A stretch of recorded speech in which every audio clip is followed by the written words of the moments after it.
Selamat mendengarkan novel Dewa Perang Kunlun Nathan Clark. Bab 2097. Guru Nathan. Pria itu tersenyum dan berkata, "Ya, mereka semua memanggilku Dewa Iblis Megam." Itu benar. Orang yang menyelamatkan Claudia Wilson pada saat kritis adalah Dewa Iblis Megam. Sejak melihat token itu, dia berharap bisa menjadi budak dan pengikut Nathan Clark. Pertama dia melepaskan Nathan Clark pergi. Dan sekarang menyelamatkan ibu Nathan Clark. Dia justru menyelamatkan orang dari tangan mitranya sendiri. Jika Richard tahu bahwa semuanya dilakukan oleh Dewa Iblis Megam, dia mungkin akan muntah darah. Karena setelah Dewa Iblis Megam memberitahu alasannya, dia percaya tanpa syarat bahwa Dewa Iblis Megam bekerja sama dengan laboratorium para dewa. Bahkan jika ada situasi yang muncul, dia tidak akan pernah meragukan Dewa Iblis Megam. Tapi siapa sangka Dewa Iblis Megam akan mengkhianatinya setelah melihat token itu. Bahkan melakukannya 2 kali berturut-turut. Dewa Iblis Megam, kamu. Claudia Wilson jelas tahu tentang Dewa Iblis Megam. Dia pernah dihasut oleh organisasi Mentari Hitam dan mengubah Nathan Clark menjadi pewaris Dewa Iblis Megam, sehingga dia diburu tanpa henti. Claudia Wilson memiliki kesan yang dalam dengan kejadian itu. Tanpa diduga, Dewa Iblis Megam datang untuk menyelamatkannya. Mungkinkah Tuan adalah Guru Nathan? Claudia Wilson bertanya penasaran. Hais. Dewa Iblis Megam menghela nafas. Apa bisa dia mendapatkan kehormatan itu? Menjadi Guru Nathan Clark. Apakah dia pantas mendapatkannya? Menjadi pelayan pun belum tentu layak. Nyonya, Anda bisa istirahat di sini sementara. Jika Anda pergi, akan ada bahaya. Dewa Iblis Megam menyusun tempat tinggal untuk Claudia Wilson. Sebenarnya tidak perlu mengkhawatirkan keselamatan Claudia Wilson. Selama Dewa Iblis Megam mengangkat tangannya dan berteriak, dia adalah ibu dari pemegang token. Kemudian kekuatan klan kuno dari seluruh dunia akan bekerja keras untuk melindunginya. Dewa pembunuh sederhana segera menemui Green Dragon dan yang lain. Menanyakan apa mereka bertindak. Bukan kita. Kami tidak cukup kuat. Semua orang terkejut. Menurutmu siapa orang itu? Dewa pembunuh sederhana meminta Green Dragon dan yang lain untuk menganalisis. Kemungkinan mereka mengenal orang-orang yang tidak diketahui semua orang. Tidak tahu. Aku tidak bisa memikirkannya. Kecuali bos sendiri. Tapi bos masih bersemedi. Semua orang menggelengkan kepala. Vermilion menyarankan. Haruskah aku memberitahu bos tentang ini? Lagi pula, ini berhubungan dengan ibunya. Dewa pembunuh sederhana menggelengkan kepala. Tidak perlu. Biarkan Tuan Clark bersemedi dengan tenang. Karena orang misterius ini telah menyelamatkan Nyonya besar. Berarti keadaan dia terjamin. Aku juga akan mencarinya. Benar, dia mampu menyelamatkan Nyonya berarti dia pasti baik-baik saja. Bagi petinggi inti laboratorium para dewa, masalah John Andersen di Neslandia hanyalah sebuah drama. Jika penampilannya bagus, mereka akan memuji beberapa kata. Tetapi jika penampilannya tidak bagus, mereka tidak peduli. Yang mereka perhatikan sekarang adalah pengiriman pasukan dan klan kuno di berbagai tempat. Atasan Richard dan beberapa orang yang bermain poker berkumpul. Kami berkomunikasi dengan klan kuno yang jauh di lapisan es benua utara. Ketika kami menawarkan untuk bekerja sama dengan mereka dan membantu mereka, kami ditolak. Kami menemukan garis keturunan kuno di benua barat dan ditolak.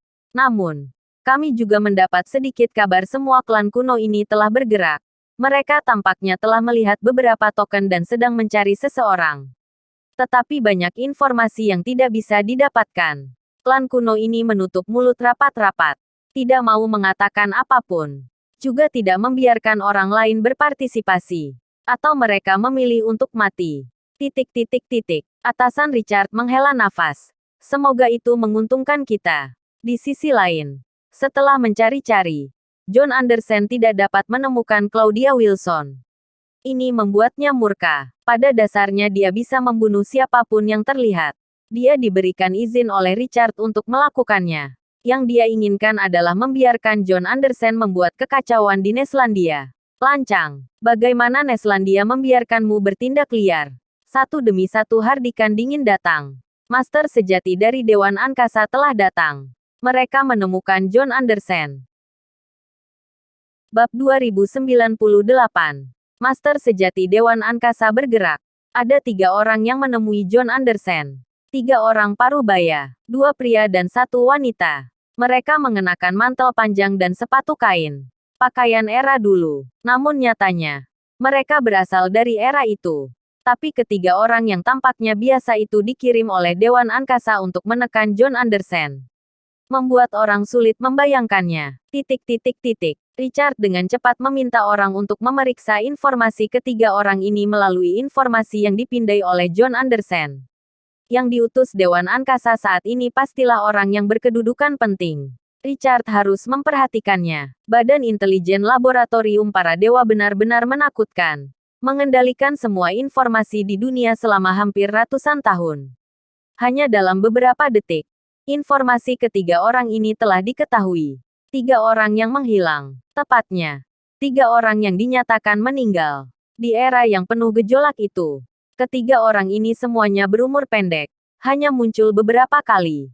Baik di peristiwa besar, atau di tempat-tempat kecil.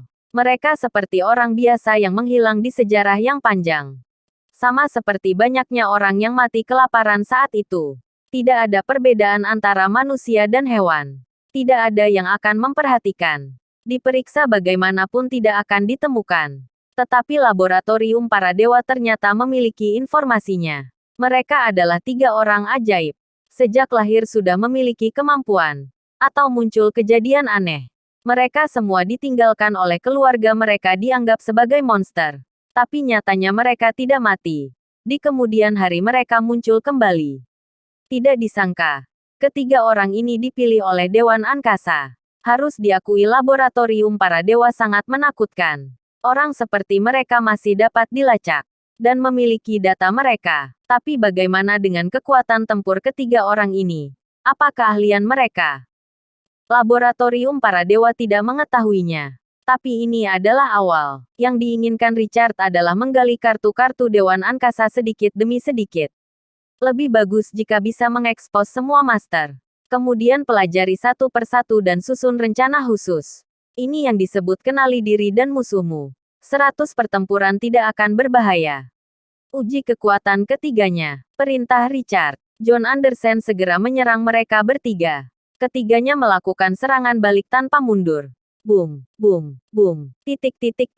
Tembakan 3 telapak tangan yang tampaknya biasa-biasa saja. Tapi memiliki kekuatan yang menakutkan seperti badai ombak. Langsung menghempaskan John Andersen. Begitu ketiganya bergerak. Jelas kemampuan mereka berada jauh di atas Wenny Wensley dan Dewa Pembunuh Sederhana. Wenny Wensley, Kirana Andersen, dan Nora Wilson saling mengenal ketiga orang ini. Karena ketika mereka bertiga pertama kali memasuki Dewan Angkasa, ketiga orang ini yang membimbing mereka. Tentu saja, Nana dikembangkan oleh orang yang lebih kuat. Kali ini Dewan Angkasa mengirim 3 kekuatan besar. Sudah memberi John Andersen wajah yang cukup. Tangkap. 3 tetua ini menyerang bersama.